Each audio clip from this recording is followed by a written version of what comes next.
All right, Tammy's on the line in Dayton, Ohio. Hi, Tammy. How are you? Hi, Dave. I'm doing great. Thank you for taking my call. Sure. Tell me what's up. Well, and actually, I should say thank you for taking my call again.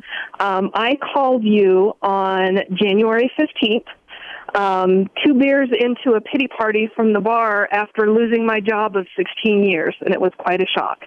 I had a little over $12,000 in baby step 2 that I was trying to get rid of. I'm trying to start a side job, and being single, there was no income to rely on, and you were so encouraging and so positive. And because I had been following your plan and I had my budget, I knew where I could cut when you said go to beans and rice. And because I had a little, my emergency fund and I had my severance income, I didn't have to panic.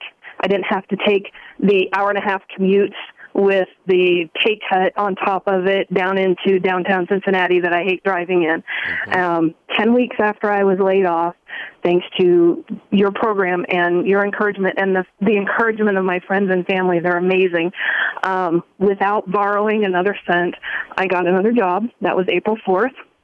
So I'm 7 weeks into it. My last severance check was just about a week ago. And because I had stashed all that money from being able to cut my budget and being able to do beans and rice, I have now paid off baby step 2. Yeah. So are you making more than you used to make? I am not. I took a $5,000 pay cut that when I interviewed for the job was a $13,000 pay cut. And I thought, you know what? I know if I can get into this job soon, I can use all this money that I've stashed and pay off my debt, so it'll be like a pay raise, and it'll make up that difference. So I can take a chance on this job. And between when I interviewed and when they offered me the job, they decided that my skill set was worth more. So they offered me an additional $8,000 in the actual offer. So yeah, it's only a $5,000 pay cut from where I was, and I love the job, and I love the people I'm working with, and you'll probably be up $5,000 in another year and a half. Yeah.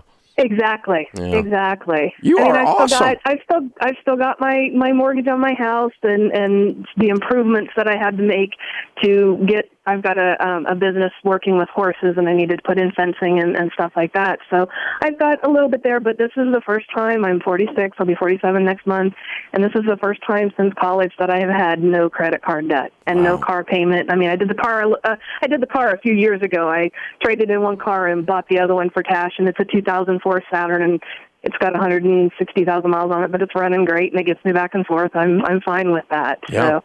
Yeah, it's pretty incredible, and I just wanted to give you an update and say thank you for your program, and I'm planning on passing on bits of knowledge. I've got a couple people in mind right now, and I appreciate it. Well, thank you. Thank you for the update. You confirm, people often hear me tell someone something like I told you, apparently, but now you're the proof of it, because I tell people all the time, listen, if you go get another job and they're still giving you severance, it's like getting a signing bonus.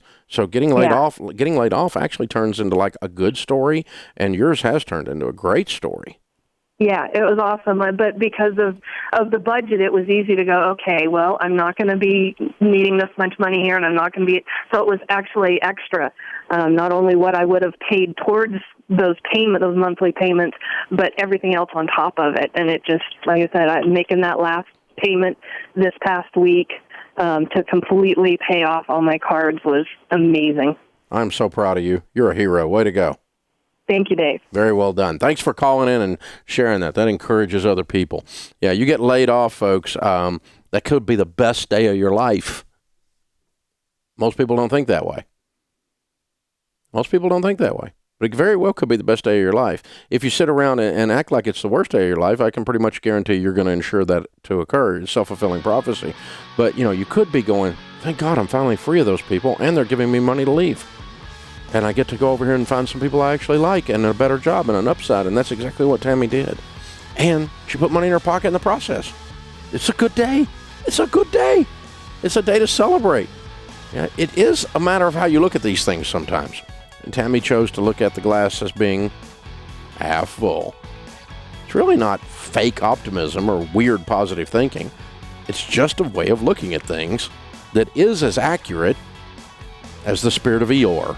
You don't want the spirit of Eeyore. You want the other one. You want to do it the way Tammy did it. Way to go, rock star.